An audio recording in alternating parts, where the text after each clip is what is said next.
Hello students, ഇന്ന് നമുക്ക് Carnot സൈക്കിളിൻ്റെ വർക്കിംഗ് പഠിക്കാം. നിങ്ങൾ ആക്ച്വലി +1 എന്തോ ഇത് പഠിച്ചിട്ടുണ്ട്.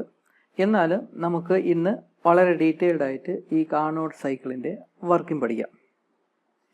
ഈ കാർനോട്ട് സൈക്കിളിൻ്റെ അത് റിലേറ്റഡ് ആയിട്ട് ബേസിക്കലി ചോദിക്കുന്ന ക്വസ്റ്റ്യൻസ്, ഒന്ന് കാർനോട്ട് സൈക്കിളിൻ്റെ വർക്കിംഗ് എക്സ്പ്ലെയിൻ ചെയ്യുക, രണ്ടാമത്തത് അതിൻ്റെ ഡെറിവേഷൻ എഫിഷ്യൻസിയുടെ ഫോർമുല ഡെറൈവ് ചെയ്തെടുക്കുക, പിന്നെ മൂന്നാമത്തത് പ്രോബ്ലംസ് ആയിരിക്കും. അപ്പോൾ അതിൽ ആദ്യത്തെ കാർനോട്ട് സൈക്കിളിൻ്റെ വർക്കിംഗ് ആണ് നമ്മൾ ഈ വീഡിയോയിൽ ഡിസ്കസ് ചെയ്യാൻ പോകുന്നത്. ഈ കാർനോട്ട് എൻജിൻ എന്ന് പറയുന്ന എൻജിൻ്റെ വർക്കിംഗ് പ്രിൻസിപ്പിളാണ് ഈ കാർനോട്ട് സൈക്കിൾ എന്ന് പറയുന്നത്. കാർനോട്ട് എൻജിൻ എന്ന് പറയുന്ന എൻജിൻ സത്യത്തിൽ ഒരു പ്രാക്ടിക്കലി ഫീസിബിൾ അല്ലാത്ത ഒരു എൻജിനാണ്. അതൊരു തിയററ്റിക്കൽ കൺസെപ്റ്റ് മാത്രമാണ് ഈ കാർനോട്ട് എൻജിൻ എന്ന് പറയുന്നത്. കാരണം ഈ കാർനോട്ട് സൈക്കിൾ ഉപയോഗിച്ചുള്ള ഒരു എൻജിൻ കൺസ്ട്രക്റ്റ് ചെയ്യാനേ സാധിക്കത്തില്ല, അങ്ങനെയാണ് പറയുന്നത്. പ്രാക്ടിക്കലി പോസിബിൾ അല്ല. കാർനോട്ട് സൈക്കിൾ ഉപയോഗിച്ച് വർക്ക് ചെയ്യുന്ന ഒരു എൻജിൻ കൺസ്ട്രക്റ്റ് ചെയ്യാനേ സാധിക്കത്തില്ല. അത് ഈ കാർനോട്ട് സൈക്കിൾ അല്ലെങ്കിൽ കാർനോട്ട് എൻജിൻ എന്ന് പറയുന്ന ഒരു ഇമാജിനറി കൺസെപ്റ്റ് മാത്രമാണ്, അല്ലെങ്കിൽ ഒരു തിയററ്റിക്കൽ കൺസെപ്റ്റ് മാത്രമാണ്. അല്ലാതെ പ്രാക്ടിക്കലി നമുക്കത് ഉണ്ടാക്കാൻ സാധിക്കത്തില്ല. ഒരുപാട് ലിമിറ്റേഷൻസ് ഉണ്ട്. ആ ലിമിറ്റേഷൻസ് എന്തൊക്കെയാണ് എന്ന് ഇതിൻ്റെ വർക്കിംഗ് എക്സ്പ്ലെയിൻ ചെയ്ത് കഴിഞ്ഞിട്ട് നമുക്ക് കാണാം. അതും എക്സാമിന് ചോദിക്കാൻ സാധ്യതയുള്ള ക്വസ്റ്റ്യൻസ് ആണ്. എന്തുകൊണ്ടാണ് കാർനോട്ട് എൻജിൻ പ്രാക്ടിക്കലി പോസിബിൾ അല്ല എന്നതും ഒരു ക്വസ്റ്റ്യനായിട്ട് ചോദിക്കാൻ വളരെ ഇമ്പോർട്ടൻ്റ് ആയിട്ടുള്ള ഒരു ക്വസ്റ്റ്യനാണ് അത്. അപ്പോൾ അതിൻ്റെ റീസൺ എന്താണെന്ന് കൂടെ നമുക്ക് കാണാം. ആദ്യം കാർനോട്ട് സൈക്കിളിൻ്റെ വർക്കിംഗ്. എക്സാമിന് ഈ കാർനോട്ട് സൈക്കിളിൻ്റെ വർക്കിംഗ് എക്സ്പ്ലെയിൻ ചെയ്യാൻ ചോദിച്ചാൽ നിങ്ങൾ ഈ കാണുന്ന PV ആൻഡ് TS ഡയഗ്രാം, അതായത് പ്രഷർ വോളിയം ഡയഗ്രാമും ടെമ്പറേച്ചർ എൻട്രോപ്പി ഡയഗ്രാമും, ഈ രണ്ട് ഡയഗ്രാമും വരച്ചാണ് നിങ്ങൾ അതിൻ്റെ വർക്കിംഗ് എക്സ്പ്ലെയിൻ ചെയ്യേണ്ടത്. താഴെ കൊടുത്തിട്ടുള്ള ഈ കാണുന്ന ഈ രണ്ട് ഫിഗേഴ്സ് വരയ്ക്കേണ്ട ആവശ്യമില്ല. അത് ഞാൻ ജസ്റ്റ് ഇൻക്ലൂഡ് ചെയ്തതേ ഉള്ളൂ. അത് വരയ്ക്കേണ്ട ആവശ്യമില്ല. മെയിൻലി വരയ്ക്കേണ്ടത് ഈ PV ഡയഗ്രാമും ഈ TS ഡയഗ്രാമുമാണ് ആക്ച്വലി നിങ്ങൾക്ക് വരയ്ക്കേണ്ടതായിട്ടുള്ളത്. ഇനി നമ്മുടെ ഞാൻ ഈ കാണുന്ന ഫിഗർ രണ്ടും എടുത്തിരിക്കുന്നത് ബെഞ്ചമിൻ്റെ ടെക്സ്റ്റ് ബുക്കിൽ നിന്നാണ്. അപ്പോൾ അതിലുള്ള എക്സ്പ്ലനേഷൻ തന്നെ പഠിക്കാനായിട്ട് ശ്രമിക്കുക. അതിൻ്റെ റീസൺ എന്തെന്ന് പറഞ്ഞാൽ പല ടെക്സ്റ്റ് ബുക്കിലും ഈ നമ്പേഴ്സിൻ്റെ ഓർഡേഴ്സ് ചിലപ്പം ഡിഫറെൻ്റ് ആയിരിക്കും. ഈ ലിസ്റ്റ് ചെയ്തിരിക്കുന്ന നമ്പേഴ്സിൻ്റെ ഓർഡേഴ്സ് ചിലപ്പം ഡിഫറെൻ്റ് ആയിരിക്കും. അങ്ങനെ വരാൻ പാടില്ല. അതുകൊണ്ടാണ് നിങ്ങൾ ഏതെങ്കിലും ഒരു ടെക്സ്റ്റ് ബുക്കിലുള്ള ഫിഗർ ഉപയോഗിച്ചാണ് ഫിഗറാണ് വരയ്ക്കുന്നതെങ്കിൽ ആ ടെക്സ്റ്റ് ബുക്കിൽ നിന്നുള്ള എക്സ്പ്ലനേഷൻ തന്നെ നിങ്ങൾ എക്സാമിന് എഴുതാനായിട്ട് ശ്രമിക്കുക. ഞാനിവിടെ ഈ എക്സ്പ്ലെയിൻ ചെയ്യുന്നത് ബെഞ്ചമിൻ ടെക്സ്റ്റ് ബുക്കിൽ കൊടുത്തിട്ടുള്ള PV ആൻഡ് TS ഡയഗ്രാംസിൻ്റെ അത് ഉപയോഗിച്ചുള്ള വർക്കിംഗ് ആണ് എക്സ്പ്ലെയിൻ ചെയ്യുന്നത്. ഈ ഡയഗ്രാം നിങ്ങൾ ഈ കാണുന്ന PV ആൻഡ് TS ഡയഗ്രാംസിൽ 4 സ്റ്റേറ്റ് ഉണ്ട്. നമ്മുടെ കാർനോട്ട് സൈക്കിൾ എന്ന് പറയുന്ന ആ സൈക്കിളിൽ തന്നെ ആ സിസ്റ്റത്തിൽ 4 സ്റ്റേറ്റ് ഉണ്ട്. ആ 4 സ്റ്റേറ്റാണ് ഈ നമ്പർ വെച്ച് റെപ്രസെൻറ്റ് ചെയ്യുന്നത്. State 1, state 2, state 3, state 4. അത് ഈ PV ഡയഗ്രാമിലും TS ഡയഗ്രാമിലും ഉണ്ട്. ഇവിടെയും 1, 2, 3, 4 എന്നുണ്ട്. നിങ്ങൾ ശ്രദ്ധിക്കേണ്ട ആദ്യത്തെ കാര്യം, ഈ നമ്പറിൻ്റെ ഓർഡർ തെറ്റിപ്പോകാൻ പാടില്ല. ഈ 1 എന്ന സ്റ്റേറ്റ് സ്റ്റാർട്ട് ചെയ്തിരിക്കുന്നത് ഇവിടെ നിന്നാണ്. ഏറ്റവും മുകളിൽ ലെഫ്റ്റ് പൊസിഷനിൽ നിന്നാണ് 1 സ്റ്റാർട്ട് ചെയ്തിരിക്കുന്നത്. എന്നിട്ട് അത് കഴിഞ്ഞ് 2 ഈ ക്ലോക്ക് വൈസ് ഡയറക്ഷനിലോട്ടാണ് ഇതിങ്ങനെ പോകുന്നത്. സ്റ്റേറ്റ് 1 നിന്ന് 2 പോകുന്നു, 2 നിന്ന് 3 പോകുന്നു, എന്നിട്ട് ആ ക്ലോക്ക് വൈസ് ഡയറക്ഷനിൽ തിരിച്ച് 4 പോകുന്നു. അപ്പോൾ നിങ്ങൾ എഴുതേണ്ടത് ഈ ഒരു ഓർഡറിലായിരിക്കണം എഴുതേണ്ടത്. ഒരിക്കലും 1 എന്നുള്ളത് ഇവിടെ നിന്ന് സ്റ്റാർട്ട് ചെയ്യാൻ പാടില്ല, അല്ലെങ്കിൽ ഇവിടെ നിന്ന് 1 സ്റ്റാർട്ട് ചെയ്യാൻ പാടില്ല. 1 എപ്പോഴും ഇവിടെ നിന്നേ സ്റ്റാർട്ട് ചെയ്യാൻ പാടുള്ളൂ. എന്നിട്ട് 1 നിന്ന് അടുത്ത് 2, അത് കഴിഞ്ഞ് 3, അത് കഴിഞ്ഞ് 4. ആ ഒരു രീതിയിൽ തന്നെ പോകാൻ ശ്രമിക്കുക. അതേപോലെ തന്നെയാണ് TS ഡയഗ്രാം. TS ഡയഗ്രാമിലും ഈ 1 എന്നുള്ള സ്റ്റേറ്റ് ഏറ്റവും മുകളിൽ നിന്ന് ടോപ്പ് ലെഫ്റ്റിൽ നിന്ന് വേണം 1 എന്ന നമ്പറിങ് സ്റ്റാർട്ട് ചെയ്യേണ്ടത്. അത് കഴിഞ്ഞ് റൈറ്റിലോട്ട് 2, അത് കഴിഞ്ഞ് 3, അത് കഴിഞ്ഞ് 4. അങ്ങനെ ക്ലോക്ക് വൈസ് ഡയറക്ഷനിൽ തന്നെ നമ്പർ ചെയ്ത് പോവുക. അല്ലാതെ ഇവിടെ ഈ 3ക്ക് പകരം ഇവിടെ 1 കൊടുത്ത് സ്റ്റാർട്ട് ചെയ്ത് ഇവിടെ 1 ഇവിടെ 2 എന്ന രീതിയിൽ സ്റ്റാർട്ട് ചെയ്യരുത്. എപ്പോഴും ഇവിടെ നിന്ന് തന്നെ സ്റ്റാർട്ട് ചെയ്യുക. അപ്പോൾ ആ ഒരു കാര്യം കൂടെ ശ്രദ്ധിക്കുക. അപ്പം നമ്പറിങ് ഇമ്പോർട്ടൻ്റ് ആണ്. നിങ്ങൾ PV TS ഡയഗ്രാം വരയ്ക്കുമ്പോൾ നമ്പറിങ് ഇമ്പോർട്ടൻ്റ് ആണ്. രണ്ടാമത്തത് ഇതിൻ്റെ ആരോസ്, ഈ കൊടുത്തിരുന്ന ആരോ ഉണ്ടല്ലോ, ഈ ആരോയ്ക്ക് ഇമ്പോർട്ടൻസ് ഉണ്ട്. അതും ഒരു ക്ലോക്ക് വൈസ് ഡയറക്ഷനിലാണ് കൊടുക്കേണ്ടതെന്ന് പറയാം. അപ്പോൾ ഈ ആരോയുടെ ഡയറക്ഷനും കൂടെ, അത് PV ഡയഗ്രാമിലായിരുന്നാലും TS ഡയഗ്രാമിലായിരുന്നാലും ഈ ആരോയുടെ ഡയറക്ഷനും മാറിപ്പോവാതിരിക്കുക. പിന്നെ നിങ്ങൾ ശ്രദ്ധിക്കേണ്ട ഏറ്റവും ഇമ്പോർട്ടൻ്റ് ആയിട്ടുള്ള കാര്യം, ഇവിടെ ഓരോ പ്രോസസ്സിനും ഓരോ പേര് കൊടുത്തിട്ടുണ്ട്. ഈ പ്രോസസ്സ് എന്ന് പറഞ്ഞാൽ പ്രോസസ്സ് 1, 2, പ്രോസസ്സ് 2, 3, പ്രോസസ്സ് 3, 4, പിന്നെ പ്രോസസ്സ് 4, 1. ഇവിടെ പ്രോസസ്സ് 1, 2 എന്ന് പറഞ്ഞാൽ ഐസോതെർമൽ എക്സ്പാൻഷൻ പ്രോസസ്സ് എന്ന് പറയും. പ്രോസസ്സ് 2, 3 അഡയാബാറ്റിക് എക്സ്പാൻഷൻ പ്രോസസ്സ് എന്ന് പറയും. പ്രോസസ്സ് 3, 4 ഐസോതെർമൽ കംപ്രഷൻ പ്രോസസ്സ് എന്ന് പറയും. പ്രോസസ്സ് 4, 1 എന്നുള്ളത് അഡയാബാറ്റിക് കംപ്രഷൻ പ്രോസസ്സാണ്. അപ്പോൾ ഈ കൊടുത്തിരുന്ന 4 പ്രോസസ്സിനും 4 പേര് കൊടുത്തിട്ടുണ്ട്. അതും കറക്റ്റ് ഓർഡറിൽ തന്നെ കറക്റ്റായിട്ട് തന്നെ എഴുതാനായിട്ട് ശ്രമിക്കുക. എന്നാൽ മാത്രമേ ഈ PVTS ഡയഗ്രാം ഉപയോഗിച്ചാണ് നമ്മളതിൻ്റെ വർക്കിംഗ് എക്സ്പ്ലെയിൻ ചെയ്യാൻ പോകുന്നത്. അതുകൊണ്ട് തന്നെ ഈ കൊടുത്തിരുന്ന ഈ പേര് എന്താണെന്ന് കറക്റ്റായിട്ട് തന്നെ എഴുതാൻ നോക്കുക. അപ്പോൾ ആദ്യത്തെ പ്രോസസ്സ് 1 2-ന് ഐസോതെർമൽ എക്സ്പാൻഷൻ പ്രോസസ് എന്ന് പറയും. രണ്ടാമത്തെ 2 3-ക്ക് അഡയബാറ്റിക് എക്സ്പാൻഷൻ പ്രോസസ് എന്ന് പറയും. പ്രോസസ് 3 4-ന് ഐസോതെർമൽ കംപ്രഷൻ പ്രോസസ്സ് എന്നും പ്രോസസ് 4 1-ന് അഡയബാറ്റിക് കംപ്രഷൻ പ്രോസസ്സ് എന്ന് കറക്റ്റായിട്ട് നിങ്ങൾ പേര് കൊടുക്കാനായിട്ട് നോക്കുക. അപ്പോൾ ഇതൊരെണ്ണം തെറ്റിപ്പോവുകയാണെങ്കിൽ നിങ്ങൾ മുഴുവൻ എക്സ്പ്ലനേഷൻ തെറ്റിപ്പോവും എന്ന് വേണമെങ്കിൽ പറയാം. അപ്പോൾ ഇത് കറക്റ്റായിട്ട് എഴുതാനായിട്ട് ശ്രമിക്കുക. ഇനി ഇതിന് ഈ PV ഡയഗ്രാമത്തിന് നേരെ താഴെയായിട്ട് ഇതാ ഇവിടെ പിസ്റ്റൺ സിലിണ്ടർ അറേഞ്ച്മെൻറ്റ് ഇവിടെ കൊടുത്തിട്ടുണ്ട്. ഇത് എക്സാമിന് വരയ്ക്കേണ്ട ആവശ്യമില്ല. ഇത് അതിൻ്റെ വർക്കിംഗ് പറയാനായിട്ട് ഞാൻ ഇൻക്ലൂഡ് ചെയ്തിട്ടുണ്ടെന്നേ ഉള്ളൂ. ടെക്സ്റ്റ് ബുക്കിലും ഉള്ള ഫിഗർ തന്നെയാണ്. ഇത് ഈ ഒരു ഫിഗർ കാണിക്കുന്നതെന്ന് വെച്ചാൽ ഇതെവിടെ PV, ഇതിൽ വോളിയം എന്ന് പറയുന്നത് ഈ എക്സ് ആക്സിസിലാണ്. ആ വോളിയം നമുക്ക് കറക്റ്റായിട്ട് ഇതിലോട്ട് പ്ലോട്ട് ചെയ്തിട്ടുണ്ട്. ഓരോ സ്റ്റേറ്റിൻ്റെ സ്റ്റേറ്റ് 1, സ്റ്റേറ്റ് 2, സ്റ്റേറ്റ് 3, സ്റ്റേറ്റ് 4 ഈ 4 സ്റ്റേറ്റിൻ്റെ വോളിയം ഈ എക്സ് ആക്സിസിലോട്ട് പ്ലോട്ട് ചെയ്തിട്ടുണ്ട്. അതിന് കറസ്പോണ്ടിങ് ആയിട്ടാണ് ഈ ഒരു സിലിണ്ടർ പിസ്റ്റൺ ഈ ഒരു ഫിഗറിൽ സിലിണ്ടറിലും കൂടെ ആ വോളിയം ഇവിടെ മാർക്ക് ചെയ്തിട്ടുള്ളത്. ഇത് കാണിക്കുന്നതെന്ന് വെച്ചാൽ ഈ പിസ്റ്റൺ മൂവ് ചെയ്ത് ഇവിടെ എത്തുന്ന ഈ ഒരു പൊസിഷനെയാണ് V1 എന്ന് പറയുന്നത്. അതായത് ഈ പിസ്റ്റൺ ഇവിടെ ആയിരിക്കും, വോളിയം 1 എന്നുകൊണ്ട് റെപ്രസെൻറ്റ് ചെയ്യുന്നത് ഈ ഒരു പൊസിഷനായിരിക്കും. ഇവിടെ നിന്ന് പിസ്റ്റൺ ഇങ്ങോട്ട് റൈറ്റിലോട്ട് മൂവ് ചെയ്യും തോറും വോളിയം കൂടിക്കൊണ്ടിരിക്കുകയാണ്. കാരണം ഇവിടെ സിലിണ്ടർ വാൾ ഇവിടെയാണ്, പിസ്റ്റൺ ഇവിടെ ആയിരിക്കും, ലെഫ്റ്റ് സൈഡിൽ ഈ പൊസിഷനിലായിരിക്കും പിസ്റ്റൺ ഇരിക്കുന്നത്. അവിടെ നിന്ന് റൈറ്റിലോട്ട് മൂവ് ചെയ്യും തോറും ഈ വോളിയം കൂടിക്കൊണ്ടിരിക്കുകയാണ്. അപ്പോൾ അതിന് കറസ്പോണ്ടിങ് ആയിട്ടുള്ള പോയിന്റ്സ് ആണ് ഈ PV ഡയഗ്രാമിലും കൊടുത്തിട്ടുള്ളത്. ഇവിടെ സ്റ്റേറ്റ് 1-ൽ നിന്ന് സ്റ്റേറ്റ് 2-ലോട്ട് മാറുമ്പോൾ അവിടെ വോളിയം ഇൻക്രീസ് ആവുന്നുണ്ട്. ആ പർട്ടിക്കുലർ വോളിയം കൂടെ ഈ സിലിണ്ടറിൽ ഇവിടെ മാർക്ക് ചെയ്തിട്ടുണ്ട്. ഇവിടെ വോളിയം 2 എന്ന് പറഞ്ഞാൽ ഈ പോയിന്റ് എന്ന് പറയാം. അത് കഴിഞ്ഞ് പിസ്റ്റൺ പിന്നെയും റൈറ്റിലോട്ട് മൂവ് ചെയ്യുമ്പോഴാണ് വോളിയം 3 എത്തുന്നത്. അത് വോളിയം 3 എന്ന് പറഞ്ഞാൽ ഈ പോയിന്റ് ആയിട്ട് മാർക്ക് ചെയ്യാം. അപ്പോൾ പിസ്റ്റൺ റൈറ്റിലോട്ട് മൂവ് ചെയ്ത് ഈ എൻഡ് വരെ എത്തും. അത് കഴിഞ്ഞിട്ടായിരിക്കും പിസ്റ്റൺ റൈറ്റിൽ നിന്ന് ലെഫ്റ്റിലോട്ട് മൂവ് ചെയ്യുന്നത്. അപ്പോൾ ലെഫ്റ്റിലോട്ട് മൂവ് ചെയ്തപ്പോൾ V3 ഈ സ്റ്റേറ്റ് 3-ൽ നിന്ന് സ്റ്റേറ്റ് 4-ലോട്ട് മൂവ് ചെയ്യുന്നു. അപ്പോൾ അതിൻ്റെ വോളിയം എന്ന് പറയുന്നത് ഇവിടെ മാർക്ക് ചെയ്തിട്ടുണ്ട്. അതിന് കറസ്പോണ്ടിങ് ആയിട്ട് നമുക്ക് സിലിണ്ടറിൽ ഈ ഒരു പൊസിഷൻ എന്ന് പറയാം. അപ്പോൾ ഈ പിസ്റ്റണിൻ്റെ മൂവ്മെൻറ്റിനനുസരിച്ച് വോളിയം ഇൻക്രീസ് ആവുകയും വോളിയം ഡിക്രീസ് ആവുകയും ചെയ്യുന്നുണ്ട്. അത് ഈ PV ഡയഗ്രാമത്തിൽ കൊടുത്തിട്ടുണ്ട്. അതിന് കറസ്പോണ്ടിങ് ആയിട്ട് ഇവിടെ മാർക്ക് ചെയ്തിട്ടുണ്ട് എന്നേ ഉള്ളൂ. ഇത് എക്സാമിന് ഇങ്ങനെ വരയ്ക്കണമെന്നില്ല. നമുക്ക് ഈ PV ഡയഗ്രാമും TS ഡയഗ്രാമും മാത്രം കൊടുത്താൽ മതി. ഈ ഒരു ഫിഗർ വരയ്ക്കണം എന്നില്ല. എന്നാലും നമ്മൾ വർക്കിംഗ് എക്സ്പ്ലെയിൻ ചെയ്യാൻ സമയത്ത് മനസ്സിലാവാൻ വേണ്ടിയാണ് ഇങ്ങനൊരു സംഭവം കൂടെ കൊടുത്തിട്ടുള്ളത്. ഇവിടെ ഈ പിസ്റ്റൺ മൂവ് ചെയ്ത് ലെഫ്റ്റ് എൻഡ് വരെ എത്തും. ഈ പൊസിഷനാണ് എക്സ്ട്രീം ലെഫ്റ്റ് എന്ന് പറയുന്നത്. അപ്പോൾ അതിന് നമുക്ക് ഇന്നർ ഡെഡ് സെൻറ്റർ എന്ന് പറയാം. അതുപോലെ തന്നെ ഈ പിസ്റ്റൺ റൈറ്റിലോട്ട് മൂവ് ചെയ്യുകയാണെങ്കിൽ മാക്സിമം ഇതുവരെ വരത്തുള്ളൂ. അപ്പോൾ അതിനെ ഇത് ഇന്നർ ഡെഡ് സെൻറ്റർ ആണെങ്കിൽ ഇത് ഔട്ടർ ഡെഡ് സെൻറ്റർ എന്ന് പറയും. പക്ഷേ ഈ ഇന്നർ ഡെഡ് സെൻറ്ററും ഔട്ടർ ഡെഡ് സെൻറ്ററും എന്നീ ടേംസ് നമ്മൾ ഉപയോഗിക്കുന്നത് എൻജിൻ്റെ വർക്കിംഗ് എക്സ്പ്ലെയിൻ ചെയ്യാൻ സമയത്ത് മാത്രമാണ്. ഇവിടെ നമ്മളിപ്പോൾ എക്സ്പ്ലെയിൻ ചെയ്യാൻ പോകുന്നത് ഈ കാർനോട്ട് സൈക്കിളിൻ്റെ വർക്കിംഗ് ആണ്. അപ്പോൾ സൈക്കിളിൻ്റെ വർക്കിംഗ് എക്സ്പ്ലെയിൻ ചെയ്യുമ്പോൾ ഇന്നർ ഡെഡ് സെൻറ്റർ എന്നും ഔട്ടർ ഡെഡ് സെൻറ്റർ എന്നൊന്നും നമ്മൾ പേര് കൊടുക്കാറില്ല. അങ്ങനെ നമ്മൾ എക്സ്പ്ലെയിൻ ചെയ്യാറുമില്ല. നമ്മളിവിടെ അതിന് പകരം ഇന്നർ ഡെഡ് സെൻറ്ററിനും ഔട്ടർ ഡെഡ് സെൻറ്ററിനും പകരം നമ്മളിവിടെ സ്റ്റേറ്റിൻ്റെ നമ്പർ വെച്ചിട്ടാണ് നമ്മൾ റെപ്രസെൻറ്റ് ചെയ്യുന്നത്. ഇവിടെ സ്റ്റേറ്റ് 1 എന്ന് പറയും, ഇവിടെ എക്സ്ട്രീം പൊസിഷന് സ്റ്റേറ്റ് 3 എന്ന് പറയും. കാരണം സ്റ്റേറ്റ് 3 ഇവിടെയാണ് വന്നിരിക്കുന്നത്. അപ്പോൾ ഇവിടെ സ്റ്റേറ്റ് 3 എന്ന് പറയും. അപ്പം inner dead centre outer dead centre എന്നൊന്നും നമ്മൾ യൂസ് ചെയ്യാറില്ല. പകരം ഓരോ സ്റ്റേറ്റ് ഉപയോഗിച്ചായിരിക്കും ഓരോന്നിൻ്റെ പിസ്റ്റൻ്റെ പൊസിഷൻ ഏതാണ് എന്ന് റെപ്രസെൻറ്റ് ചെയ്യുന്നത്. ഇവിടെ സ്റ്റേറ്റ് 1 എന്ന് പറഞ്ഞാൽ പിസ്റ്റൻ്റെ പൊസിഷൻ ഇവിടെ എന്നാണ് അർത്ഥം. സ്റ്റേറ്റ് 2 എന്ന് പറഞ്ഞാൽ ഈ പിസ്റ്റൻ്റെ പൊസിഷൻ ഇവിടെ എന്നാണ് അർത്ഥം. സ്റ്റേറ്റ് 3 എന്ന് പറഞ്ഞാൽ ഇവിടെ, സ്റ്റേറ്റ് 4 എന്ന് പറഞ്ഞാൽ ഇവിടെ.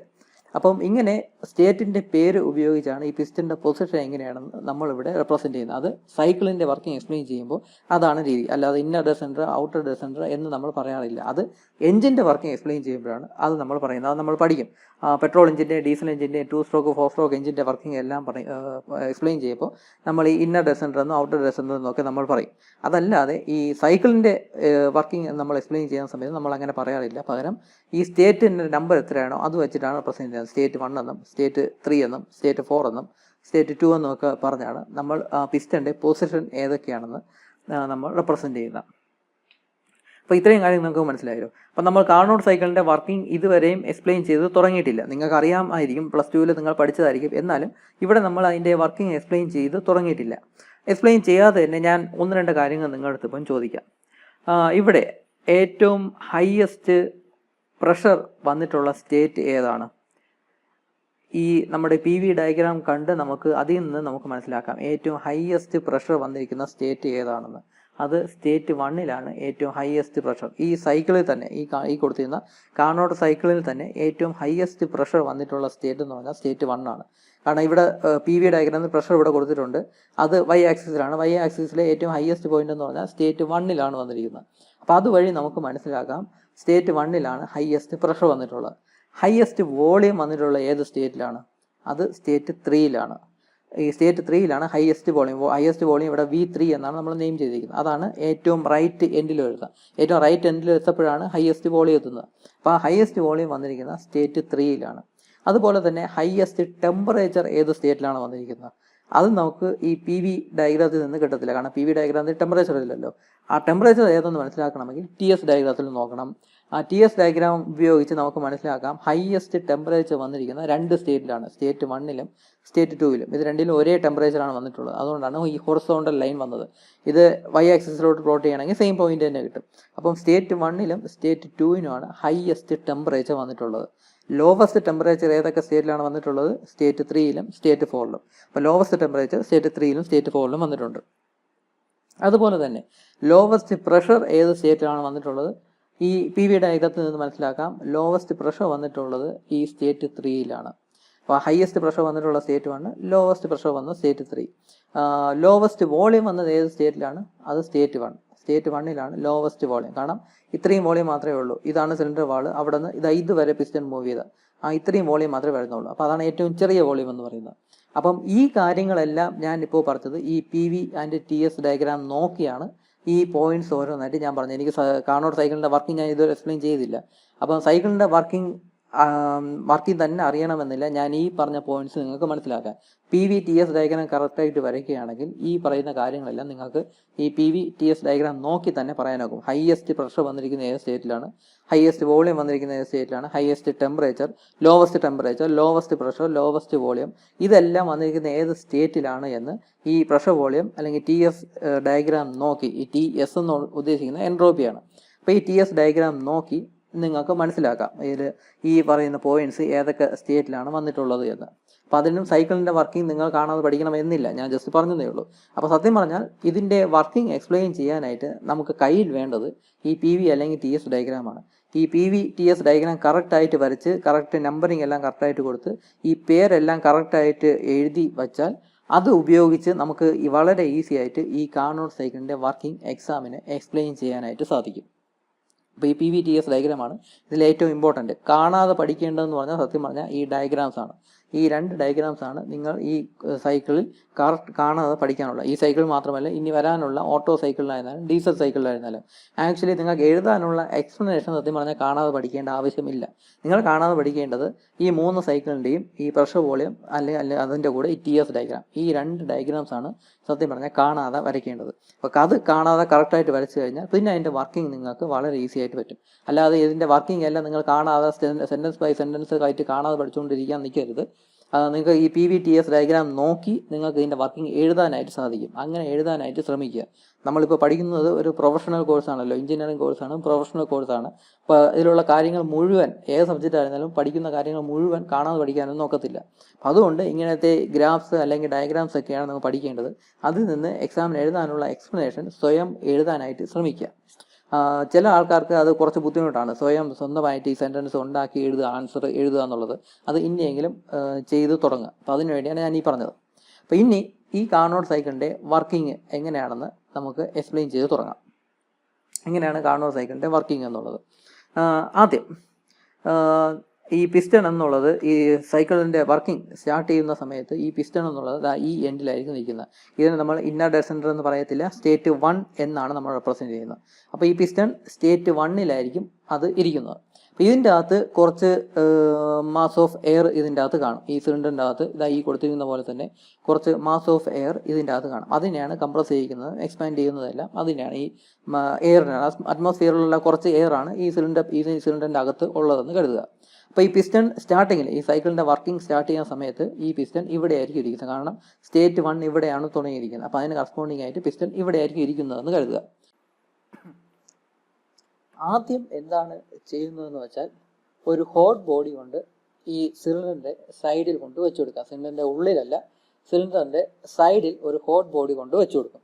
അപ്പോൾ ആ ഹോട്ട് ബോഡിയിൽ നിന്ന് ഹീറ്റ് എനർജി ഈ സിലിണ്ടറിൻ്റെ ഉള്ളിലുള്ള എയറിലേക്ക് ട്രാൻസ്ഫർ ചെയ്യും. അതിനെ ഹീറ്റ് സപ്ലൈഡ് പ്രോസസ്സ് എന്നാണ് പറയുന്നത്. അപ്പോൾ ഹോട്ട് ബോഡിയിൽ നിന്ന് ഹീറ്റ് എനർജി ഈ എയറിലേക്ക് ട്രാൻസ്ഫർ ചെയ്യുകയും എയറിൻ്റെ ടെമ്പറേച്ചർ കൂടി അത് എക്സ്പാൻഷൻ നടക്കുകയും ചെയ്യും. ഈ പറയുന്ന പ്രോസസ്സ് എന്ന് പറയുന്നത് ഒരു കോൺസ്റ്റൻറ്റ് ടെമ്പറേച്ചർ പ്രോസസ്സാണ്. അതായത് ടെമ്പറേച്ചർ ചേഞ്ച് വരത്തില്ല, ഒരു കോൺസ്റ്റൻറ്റ് ടെമ്പറേച്ചറിലായിരിക്കും ഈ ഹോട്ട് ബോഡിയിൽ നിന്ന് ഹീറ്റ് എനർജി ഇതിൻ്റെ അകത്തുള്ള എയറിലേക്ക് ട്രാൻസ്ഫർ ചെയ്യുന്നത്. അപ്പോൾ എയറിലേക്ക് ട്രാൻസ്ഫർ ചെയ്ത് അത് എക്സ്പാൻഡ് ചെയ്ത് അത് പിസ്റ്റനെ പുഷ് ചെയ്യും. ആ പുഷ് ചെയ്ത് ഈ സ്റ്റേറ്റ് 1 ഇവിടെ ആയിരിക്കും പിസ്റ്റൺ ഇരിക്കുന്നത്, അതിനെ പുഷ് ചെയ്ത് സ്റ്റേറ്റ് 2 വരെ എത്തിക്കും. അപ്പോൾ ഈ പിസ്റ്റനെ പുഷ് ചെയ്ത് അത് മൂവ് ചെയ്യുന്നുണ്ട്, അവിടെ വർക്ക് ഡൺ എന്ന് നമുക്ക് പറയാൻ സാധിക്കും. അതായത് പിസ്റ്റൺ സ്റ്റേറ്റ് 1 നിന്ന് സ്റ്റേറ്റ് 2 മൂവ് ചെയ്തു. അപ്പോൾ അതായത് അവിടെ ഒരു വർക്ക് ഡൺ സംഭവിച്ചു എന്ന് പറയും. അപ്പം സ്റ്റേറ്റ് 2 പിസ്റ്റൺ ഇരിക്കുന്നത്. സ്റ്റേറ്റ് 2 എത്തുമ്പോഴേക്കും ഇവിടെയുള്ള ഹോട്ട് ബോഡി എടുത്ത് റിമൂവ് ചെയ്തു. പിന്നെ ഹീറ്റ് സപ്ലൈഡ് എന്ന സംഭവമില്ല, ഹോട്ട് ബോഡി റിമൂവ് ചെയ്യുന്നു. പക്ഷേ എന്നാലും പിസ്റ്റൺ പിന്നെയും റൈറ്റിലോട്ട് തന്നെ മൂവ് ചെയ്തുകൊണ്ടിരിക്കും. സ്റ്റേറ്റ് 2 നിന്ന് സ്റ്റേറ്റ് 3 പിസ്റ്റൺ മൂവ് ചെയ്യും. അപ്പോൾ ഈ സമയത്ത് വർക്ക് ഡൺ നടക്കുന്നത് എങ്ങനെയാണെന്ന് വെച്ചാൽ ഈ എയറിലുള്ള ഇന്റേണൽ എനർജി കൺസ്യൂം ചെയ്തായിരിക്കും, ഇന്റേണൽ എനർജി യൂസ് ചെയ്തായിരിക്കും പിസ്റ്റൺ സ്റ്റേറ്റ് 2 നിന്ന് സ്റ്റേറ്റ് 3 മൂവ് ചെയ്യുന്നത്. അപ്പോൾ അതുകൊണ്ട് അതിനെ അഡയബാറ്റിക് പ്രോസസ്സ് എന്നാണ് പറയുന്നത്. ഇവിടെ പിസ്റ്റൺ ഈ ലെഫ്റ്റിൽ നിന്ന് റൈറ്റിലോട്ട് മൂവ് ചെയ്യുന്നതിന് എക്സ്പാൻഷൻ എന്നാണല്ലോ പറയുന്നത്, കാരണം വോളിയം എക്സ്പാൻഡ് ചെയ്തു വരികയാണ്. അതുകൊണ്ട് ലെഫ്റ്റിൽ നിന്ന് റൈറ്റിലോട്ട് മൂവ് ചെയ്യുന്നതിന് എക്സ്പാൻഷൻ പ്രോസസ്സ് എന്നാണ് പറയുന്നത്. അതുപോലെ തന്നെ റൈറ്റിൽ നിന്ന് ലെഫ്റ്റിലോട്ട് മൂവ് ചെയ്യുന്നതിനെ കംപ്രഷൻ പ്രോസസ്സ് എന്നാണ് നമ്മൾ പറയുന്നത്. അതിനനുസരിച്ചാണ് നമ്മൾ ഇവിടെ നെയിം ചെയ്തിരിക്കുന്നത്. ഇവിടെ സ്റ്റേറ്റ് 1 നിന്ന് സ്റ്റേറ്റ് 2 പ്രോസസ്സ് 1 നിന്ന് 2 പ്രോസസ്സ് 2, 3 എന്ന് പറയുന്നത് എക്സ്പാൻഷൻ പ്രോസസ്സാണ്. പ്രോസസ്സ് 1, 2 എന്നുള്ളത് ഐസോതെർമൽ എക്സ്പാൻഷൻ പ്രോസസ്സും പ്രോസസ്സ് 2, 3 എന്നുള്ളത് അഡയബാറ്റിക് എക്സ്പാൻഷൻ പ്രോസസ്സുമാണ്. അപ്പം ഈ പിസ്റ്റൺ ലെഫ്റ്റിൽ നിന്ന് റൈറ്റിലോട്ട് മൂവ് ചെയ്യുന്ന രണ്ട് പ്രോസസ്സും എക്സ്പാൻഷൻ പ്രോസസ്സ് ആയിട്ടാണ് കൺസിഡർ ചെയ്യുന്നത്. അതുപോലെ തന്നെ പിസ്റ്റൺ റൈറ്റിൽ നിന്ന് ലെഫ്റ്റിലോട്ട് മൂവ് ചെയ്യുന്നത്, അതായത് പ്രോസസ് 3, 4 പ്രോസസ്സ് 4, 1 ഇത് രണ്ടും കംപ്രഷൻ പ്രോസസ്സ് ആയിട്ടാണ് ഇവിടെ കൊടുത്തിട്ടുള്ളത്. ഇവിടെ വായിച്ചാൽ മനസ്സിലാവും, ഐസോതെർമൽ കംപ്രഷനും അഡയബാറ്റിക് കംപ്രഷനും. അപ്പം ഇവിടെ നിന്ന് റൈറ്റിൽ നിന്ന് ലെഫ്റ്റിലോട്ട് മൂവ് ചെയ്യുന്ന ആ രണ്ട് പ്രോസസ്സും കംപ്രഷൻ പ്രോസസ്സ് ആയിട്ടാണ് കൺസിഡർ ചെയ്യുന്നത്. അപ്പോൾ ഇവിടെ ആദ്യം ഒരു ഹോട്ട് ബോഡി കൊണ്ട് വെച്ച് കൊടുക്കുന്നു, അതിൽ നിന്ന് ഹീറ്റ് എനർജി എയറിലേക്ക് ട്രാൻസ്ഫർ ചെയ്യുകയും അത് ഹീറ്റ് സപ്ലൈഡ് പ്രോസസ്സാണ്, ഹീറ്റ് സപ്ലൈ ചെയ്യുന്ന പ്രോസസ്സാണ്. അപ്പോൾ അത് കാരണം എയർ എക്സ്പാൻഡ് ചെയ്യുകയും പിസ്റ്റനെ പുഷ് ചെയ്ത് ഈ സ്റ്റേറ്റ് 2 വരെ എത്തിക്കുകയും ചെയ്യുന്നു. അപ്പം സ്റ്റേറ്റ് 2 എത്തുമ്പോഴേക്കും ഈ ഹോട്ട് ബോഡിയെ നമ്മളങ്ങ് റിമൂവ് ചെയ്യുന്നു. എന്നാലും പിസ്റ്റൺ പിന്നെയും സ്റ്റേറ്റ് 2 നിന്ന് 3 അത് മൂവ് ചെയ്യുന്നുണ്ട്. അപ്പോൾ ആ സമയത്ത് ഈ പിസ്റ്റൺ എങ്ങനെയാണ് മൂവ് ചെയ്യുന്നത് വെച്ചാൽ ഇതിൻ്റെ അകത്തുള്ള ഇന്റേണൽ എനർജി കൺസ്യൂം ചെയ്തതാണ്. അപ്പോൾ ആ സമയത്തുള്ള വർക്ക് ഡൺ എന്ന് പറയുന്നത് ഈ എയറിലുള്ള ഇന്റേണൽ എനർജി കൺസ്യൂം ചെയ്താണ് അത് സംഭവിക്കുന്നത്. അപ്പോൾ അതുകൊണ്ട് ഈ പ്രോസസ് 2, 3 എന്ന് പറയുന്നത് അഡയബാറ്റിക് എക്സ്പാൻഷൻ പ്രോസസ് എന്ന് പറയും. അതേസമയം പ്രോസസ് 1, 2 എന്നുള്ളത് ഐസോതെർമൽ എക്സ്പാൻഷൻ പ്രോസസ് എന്ന് പറയും. ഇവിടെ ഐസോതെർമൽ എന്ന് പറയാൻ കാര്യം ടെമ്പറേച്ചർ കോൺസ്റ്റന്റ് ആണ്. ഈ പറയുന്ന ഹീറ്റ് സപ്ലൈ ചെയ്യുന്ന ഹോട്ട് ബോഡിയിൽ നിന്ന് ഈ എയറിലോട്ട് ഹീറ്റ് സപ്ലൈ ചെയ്യുന്ന ആ ഒരു പ്രോസസ്സ് എന്ന് പറയുന്നത് ഐസോതെർമൽ പ്രോസസ്സാണ്, കോൺസ്റ്റന്റ് ടെമ്പറേച്ചറിലാണ് നടക്കുന്നത്. ഇവിടെ സംഭവിക്കുന്നത് എന്താണെന്ന് വെച്ചാൽ ഈ കൊടുക്കുന്ന ഹീറ്റ് സപ്ലൈ ചെയ്ത് കൊടുക്കുന്ന മുഴുവൻ ഹീറ്റും ഈ പിസ്റ്റനെ പുഷ് ചെയ്യാനായിട്ട്, അതായത് വർക്ക് ഡൺ ചെയ്യാൻ വേണ്ടിയാണ് യൂസ് ചെയ്യുന്നത്. അപ്പോൾ അതുകൊണ്ടാണ് ടെമ്പറേച്ചർ കോൺസ്റ്റന്റ് ആയി നിൽക്കുന്നത്. കാരണം ടെമ്പറേച്ചർ കൂടാനായിട്ട് വേരിയേഷൻ വരുന്നില്ല, കാരണം കൊടുക്കുന്ന ഹീറ്റ് മുഴുവൻ ഈ പിസ്റ്റനെ പുഷ് ചെയ്ത്, അതായത് വർക്ക് ഡൺ ചെയ്യാൻ വേണ്ടിയാണ് യൂസ് ചെയ്യുന്നത്. അതുകൊണ്ട് അതിനെ ഐസോതെർമൽ എക്സ്പാൻഷൻ പ്രോസസ് എന്ന് പറയും. ടെമ്പറേച്ചർ കോൺസ്റ്റന്റ് ആയിരിക്കും. സ്റ്റേറ്റ് 2 നിന്ന് സ്റ്റേറ്റ് 3 പിസ്റ്റൺ മൂവ് ചെയ്യുന്ന ആ പ്രോസസ്സ് എന്ന് പറയുന്നത് അഡയബാറ്റിക് എക്സ്പാൻഷൻ പ്രോസസ് ആണ്. കാരണം ആ സമയത്ത് ഹീറ്റ് സപ്ലൈ ഒന്നും നടക്കുന്നില്ല. നമ്മൾ ഹോട്ട് ബോഡി റിമൂവ് ചെയ്തു, സ്റ്റേറ്റ് 2 എത്തിയപ്പോഴേക്കും ഹോട്ട് ബോഡി റിമൂവ് ചെയ്യും. അതുകൊണ്ട് പിന്നെ ഹീറ്റ് സപ്ലൈ ഒന്നും നടക്കുന്നില്ല. പക്ഷേ പിസ്റ്റൺ 2 നിന്ന് 3 മൂവ് ചെയ്യുന്നുണ്ട്. ആ സമയത്തുള്ള വർക്ക് ഡൺ നടക്കുന്നത് എങ്ങനെയെന്ന് പറഞ്ഞാൽ ഇന്റേണൽ എനർജി കൺസ്യൂം ചെയ്താണ്. അപ്പോൾ പിസ്റ്റൺ മൂവ് ചെയ്ത് സ്റ്റേറ്റ് 3 വരെ എത്തുന്നു. സ്റ്റേറ്റ് 3 എത്തുമ്പോഴേക്കും ഒരു കോൾഡ് ബോഡി ഈ പിസ്റ്റന്റെ സൈഡിൽ സിലിണ്ടറിന്റെ സൈഡിൽ കൊണ്ട് വെച്ച് കൊടുക്കുന്നു, ഒരു കോൾഡ് ബോഡി. അപ്പം ആ സമയത്ത് കോൾഡ് ബോഡി കൊണ്ട് വെച്ച് കൊടുക്കുമ്പോൾ ഈ എയറിൽ നിന്ന് ഹീറ്റ് എനർജി ഈ കോൾഡ് ബോഡിയിലേക്ക് റിജക്ട് ചെയ്യുന്നു. ഈ പറയുന്ന പ്രോസസ്സ് ഹീറ്റ് റിജക്ഷൻ, ഈ പറയുന്ന ആ പ്രോസസ്സും സത്യം പറഞ്ഞാൽ ഒരു കോൺസ്റ്റന്റ് ടെമ്പറേച്ചർ തന്നെയാണ് നടക്കുന്നത്. ഈ എയറിലുള്ള ഹീറ്റ് എനർജി കോൾഡ് ബോഡിയിലോട്ട് റിജക്ട് ചെയ്യുന്ന പ്രോസസ്സും ഒരു കോൺസ്റ്റന്റ് ടെമ്പറേച്ചറിലാണ് നടക്കുന്നത്. ആ സമയത്ത് ഈ എയർ കംപ്രസ് ആവുകയും പിസ്റ്റൺ സ്റ്റേറ്റ് 3 നിന്ന് സ്റ്റേറ്റ് 4 മൂവ് ചെയ്യുകയും ചെയ്യും. ആ പ്രോസസ്സിനെ ഐസോതെർമൽ കംപ്രഷൻ പ്രോസസ്സ് എന്നാണ് പറയുന്നത്. ഐസോതെർമൽ എന്ന് പറയാൻ കാര്യം അവിടെ കോൺസ്റ്റന്റ് ടെമ്പറേച്ചർ ആണ്, ഹീറ്റ് റിജക്ട് ചെയ്യുന്ന ഈ എയറിൽ നിന്ന് കോൾഡ് ബോഡിയിലേക്ക് ഹീറ്റ് റിജക്ട് ചെയ്യുന്നതും കോൺസ്റ്റന്റ് ടെമ്പറേച്ചറിലാണ്. അപ്പോൾ അതുകൊണ്ട് തന്നെ ഐസോതെർമൽ കംപ്രഷൻ പ്രോസസ്സ് എന്ന് പറയും. സ്റ്റേറ്റ് 4 എത്തിക്കഴിയുമ്പോഴേക്കും ഈ കോൾഡ് ബോഡി ഇവിടെ കൊണ്ട് വെച്ചു കൊടുത്ത കോൾഡ് ബോഡി അങ്ങ് റിമൂവ് ചെയ്യുന്നു. പക്ഷെ റിമൂവ് ചെയ്താലും പിന്നെയും പിസ്റ്റൺ സ്റ്റേറ്റ് 4 നിന്ന് സ്റ്റേറ്റ് 1 അത് മൂവ് ചെയ്യും. അപ്പോൾ ആ പ്രോസസ്സ് എന്ന് പറയുന്നത് അഡിയബാറ്റിക് കംപ്രഷൻ പ്രോസസ്സ് എന്നാണ് പറയുന്നത്. കാരണം ആ സമയത്ത് ഹീറ്റ് ട്രാൻസ്ഫർ ഒന്നും നടക്കുന്നില്ല. ഒരു ഹീറ്റ് എനർജി എയറിൽ നിന്ന് ഒരു ഹീറ്റ് എനർജി കോൾഡ് ബോഡിയിലോട്ട് റിജക്റ്റ് ആകുന്നില്ല. കാരണം കോൾഡ് ബോഡി നിന്ന് റിമൂവ് ചെയ്ത് കഴിഞ്ഞു, അതുകൊണ്ടൊന്നും റിജക്റ്റ് ആവുന്നില്ല. അതുകൊണ്ട് ആ സമയത്തുള്ള കംപ്രഷനെ അഡിയബാറ്റിക് കംപ്രഷൻ പ്രോസസ്സ് എന്നാണ് പറയുന്നത്. അപ്പോൾ അങ്ങനെയാണ് പിസ്റ്റൺ ആദ്യം സ്റ്റേറ്റ് 1ൽ നിന്ന് 2ലേക്ക് ചേഞ്ച് ചെയ്യും, അത് കഴിഞ്ഞ് 2ൽ നിന്ന് 3ലേക്ക് ചേഞ്ച് ചെയ്യും, പിന്നെ 3ൽ നിന്ന് 4ലേക്ക് ചേഞ്ച് ചെയ്യും, എന്നിട്ട് അവസാനം വീണ്ടും സ്റ്റേറ്റ് 1ലേക്ക് തന്നെ മൂവ് ചെയ്യും. അങ്ങനെ ഈ 4 പ്രോസസ്സ് ചെയ്യാവുന്നതാണ് ഈ കാർനോട്ട് സൈക്കിൾ എന്ന് പറയുന്നത്. ഇതിങ്ങനെ കണ്ടിന്യൂസ് ആയിട്ട് വളരെ സ്പീഡിൽ അങ്ങ് നടന്നുകൊണ്ടിരിക്കും. കണ്ടിന്യൂസ് ആയിട്ടാണ് നടന്നുകൊണ്ടിരിക്കുന്നത്. അല്ലാതെ ഈ സ്റ്റേറ്റ് 2ൽ വന്ന് പിസ്റ്റൺ അവിടെ നിൽക്കത്തില്ല, സ്റ്റാൻഡ് സ്റ്റില്ലായിട്ട് പിസ്റ്റൺ നിൽക്കത്തില്ല. പിസ്റ്റൺ മൂവ് ചെയ്തുകൊണ്ട് തന്നെ ഇരിക്കും.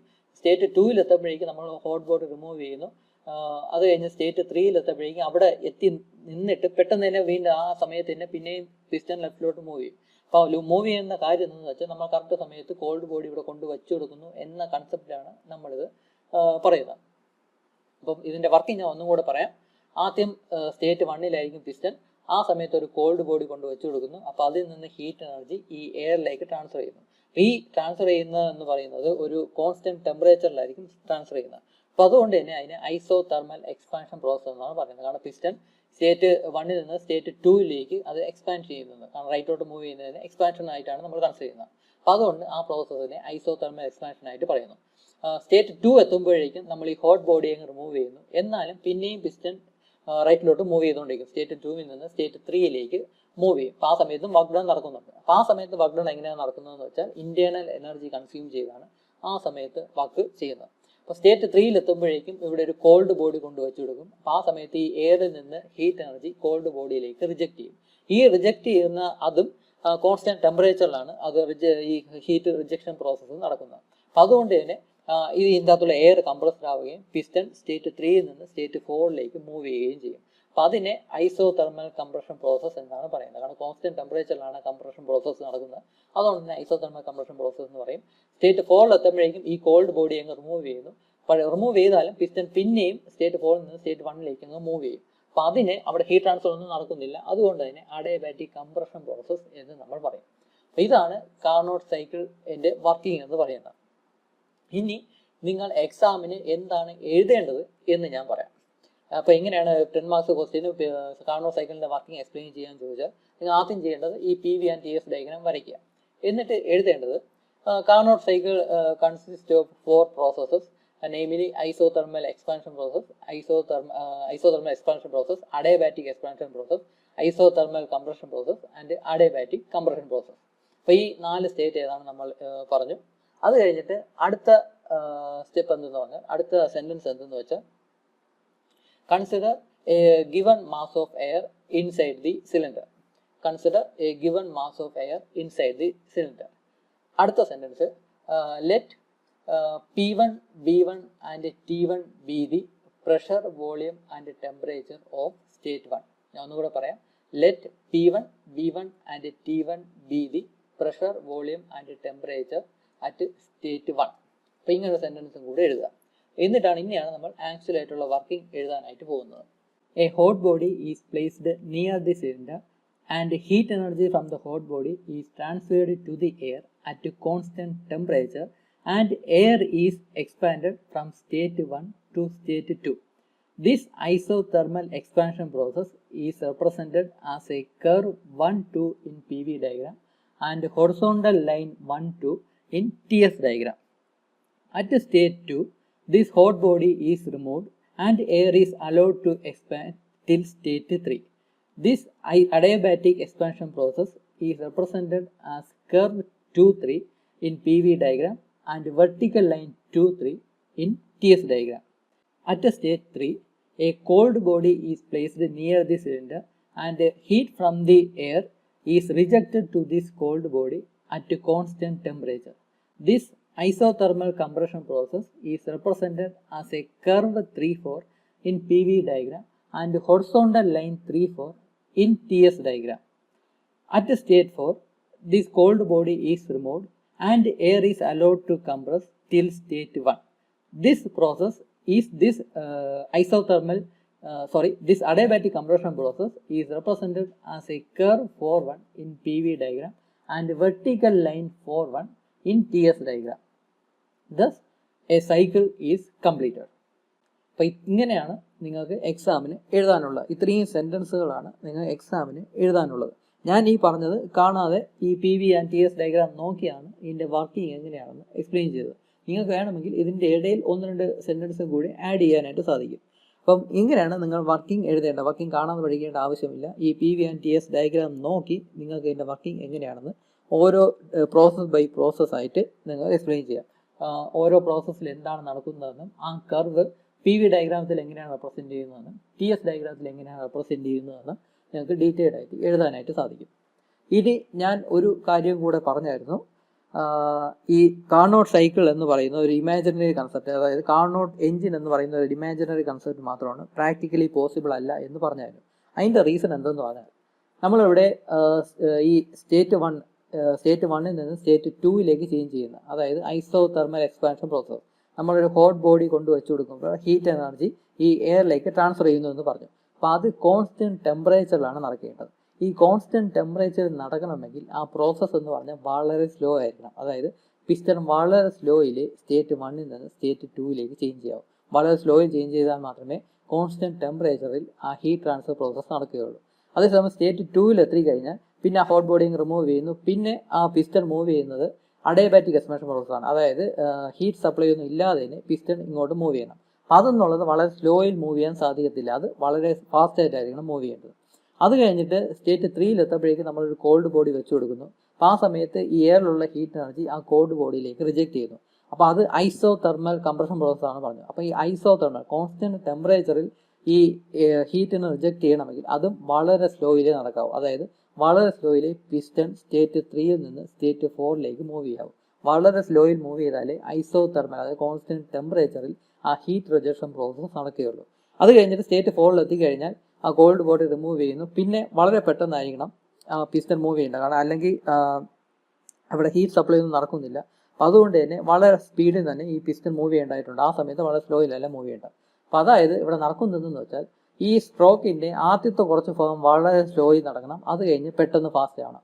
അത് കഴിഞ്ഞ് റിട്ടേൺ സ്ട്രോക്കിലും ആദ്യത്തെ കുറച്ച് ഭാഗം വളരെ സ്ലോയിൽ മൂവ് ചെയ്യണം. അത് കഴിഞ്ഞ് പെട്ടെന്ന് മൂവ് ചെയ്യണം. അപ്പോൾ ഇങ്ങനെ ഫ്രീക്വൻ്റ് ആയിട്ട് സ്ലോയും ഫാസ്റ്റും അങ്ങനെ ഒരു മൂവ്മെൻറ്റ് നമുക്ക് സത്യം പറഞ്ഞാൽ അച്ചീവ് ചെയ്യാൻ സാധിക്കത്തില്ല. പ്രാക്ടിക്കൽ കേസിൽ അങ്ങനെ ഒരു സ്ട്രോക്കിന് എഞ്ചിൻ്റെ ഒരു സ്ട്രോക്കിൽ കുറച്ച് ഭാഗം വളരെ സ്ലോയിൽ മൂവ് ചെയ്യണം, ബാക്കി കുറച്ച് ഭാഗം പിസ്റ്റൺ വളരെ ഫാസ്റ്റിൽ മൂവ് ചെയ്യണം, പിന്നെയും വീണ്ടും സ്ലോയിൽ മൂവ് ചെയ്യണം, പിന്നെയും പിസ്റ്റൺ ഫാസ്റ്റിൽ മൂവ് ചെയ്യണം എന്നുള്ള രീതിയിലൊന്നും നമുക്കൊരു എഞ്ചിൻ ഉണ്ടാക്കിയെടുക്കാൻ സാധിക്കത്തില്ല. അതുകൊണ്ട് തന്നെ ഈ കാർനോട്ട് സൈക്കിളിൽ വർക്ക് ചെയ്യുന്ന ആ ഒരു എഞ്ചിൻ നമുക്ക് ഓൾമോസ്റ്റ് ഇമ്പോസിബിൾ എന്ന് തന്നെ പറയാം. അതിൻ്റെ മെയിൻ ആയിട്ടുള്ള റീസൺ എന്ന് പറഞ്ഞാൽ ഐസോതെർമൽ പ്രോസസ്സിലാണ് അതിൻ്റെ എക്സ്പാൻഷനും കംപ്രഷനും നടക്കുന്നത്. അതായത് ഹീറ്റ് ട്രാൻസ്ഫർ, ഹീറ്റ് സപ്ലൈ ചെയ്ത് കൊടുക്കുന്നത്, ഹോട്ട് ബോഡിയിൽ നിന്നുള്ള ഹീറ്റ് ഇതിൻ്റെ അകത്തോട്ട് കയറുന്നത്. അപ്പോൾ ഹീറ്റ് സപ്ലൈ ചെയ്യുന്ന പ്രോസസ്സും ഹീറ്റ് റിജക്ഷൻ പ്രോസസ്സും ഐസോതെർമൽ, അതായത് കോൺസ്റ്റൻറ്റ് ടെമ്പറേച്ചറിലാണ് നടക്കേണ്ടത്. അപ്പോൾ അത് വളരെ സ്ലോയിലാണ് ആ പ്രോസസ്സ് നടക്കേണ്ടത്. അപ്പോൾ അങ്ങനെ ഒരു വളരെ സ്ലോയിലുള്ള പ്രോസസ്സ് വെച്ചിട്ട് നമുക്കൊരു എഞ്ചിൻ കൺസ്ട്രക്ട് ചെയ്യാൻ സാധിക്കത്തില്ല. അപ്പോൾ അതുകൊണ്ടാണ് ഈ കാർനോട്ട് സൈക്കിൾ എന്ന് പറയുന്ന ഒരു ഇമാജിനറി, അതായത് ടെക്സ്റ്റ് ബുക്കിലുള്ള കൺസെപ്റ്റ് മാത്രമാണ്. റിയൽ വേൾഡിൽ ഈ കാർനോട്ട് സൈക്കിൾ ഉപയോഗിച്ചിട്ടുള്ള ഒരു എഞ്ചിൻ നമുക്ക് കൺസ്ട്രക്ട് ചെയ്യാൻ സാധിക്കത്തില്ല എന്ന് പറയുന്നത്. അപ്പോൾ ഇതാണ് കാർനോട്ട് സൈക്കിളിൻ്റെ വർക്കിംഗ് എന്ന് പറയുന്നത്. നമുക്ക് അടുത്ത വീഡിയോയിൽ ഈ കാർനോട്ട് സൈക്കിളിൻ്റെ എഫിഷ്യൻസിയുടെ ഇക്വേഷൻ ഡിറൈവ് ചെയ്തെടുക്കാം. അപ്പോൾ ഈ വീഡിയോയിൽ ഇത്രയേ ഉള്ളൂ. Thank you.